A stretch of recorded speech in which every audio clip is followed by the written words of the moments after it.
భారతీయ జనతా పార్టీనేమో వద్దంటోంది. అదే సమయంలో కాంగ్రెస్ పార్టీ చేసుకుంటోంది. తృణమూల్లో ఉండటానికి మాత్రం అనేక మంది సిద్ధపడట్లేదు బెంగాల్లో. ఈ పరిస్థితిలో కమ్యూనిస్టులు చేర్చుకోవట్లేదు, బీజేపీని చేర్చుకోకపోవడంతో కాంగ్రెస్ పార్టీకి పండగ అయిపోయింది. కొన్ని మున్సిపాలిటీలు అకస్మాత్తు కాంగ్రెస్ పార్టీ గెలిచేసింది. ఎట్లా అంటే ఈ ఉన్నటువంటి వాళ్ళు కాంగ్రెస్ కన్వర్ట్ అయిపోతున్నారు, మున్సిపల్ చైర్మన్లు వీళ్ళందరూ కూడా. దాంతో ఉంటే ప్రమాదం అన్నటువంటి ఉద్దేశంతో, మమతా బెనర్జీతో ఉంటే ప్రమాదం జనమే కొడుతున్నారన్న ఉద్దేశంతో ఇప్పుడు ఇంకొక అడుగు ముందుకు పడుతోంది. రాజ్యసభలో 13 స్థానాలు ఉన్నాయి తృణమూల్ కాంగ్రెస్కి. ఈ 13 స్థానాలలో ఉన్నటువంటి దాదాపు 9 మంది భారతీయ జనతా పార్టీలో చేరడానికి ప్రపోజల్ పంపించారు. భారతీయ జనతా పార్టీ శాసనసభ్యుల విషయంలో కూడా 80 మందిలో 60 మంది చేరతానండి, మొత్తం 70 మంది చేరతామన్నారు.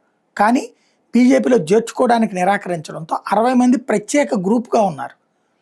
వాళ్ళు బీజేపీలో చేర్చుకుంటే చేరిపోతారు, విలీనమైపోతారు, లేదంటే అట్లాగే ఉంటారు. ఇటు పక్కన తృణమూల్ కాంగ్రెస్కి వచ్చేటప్పటికి అది పెద్ద సమస్యగా మారింది. కొత్తగా తాజాగా చూస్తే రాజ్యసభ సభ్యులు కూడా వెళ్ళడానికి సిద్ధపడుతున్నారు. మరి జాతీయ నాయకత్వం అంగీకరిస్తుందో లేదో చూడాలి.